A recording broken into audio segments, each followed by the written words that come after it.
तरणाट्यांनी हेल्मेट घालपाची बरी संवय लावन घेवची. ह्या वयार जर तांच्यांनी ही संवय घालून घेतली तर तांकां फुडाराक हाची संवय जातली, अशी माहिती अलेक्सियो दी कोस्टा हांणी दिल्या. आर्डेक्सकोआ खातीर वास्कोच्यान John D'Silva. We are told that the state is losing one youngster every 27 hours. That's a huge price we are paying.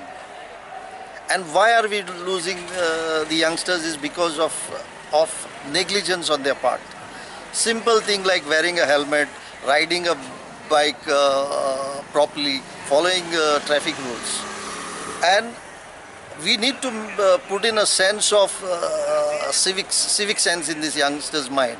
And that is why I have said, if we inculcate the habit of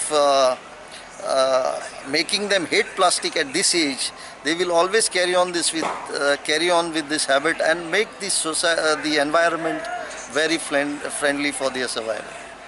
About helmet.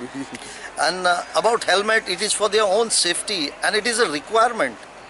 If we impose this rule, and we can, they are not going to resist this because we can push it. That's why I'm saying they should come compulsorily with a helmet. This will create a habit in them to wear a helmet. Henceforth, for the rest of their life, they will be always used to wearing a helmet the moment they kick the bike.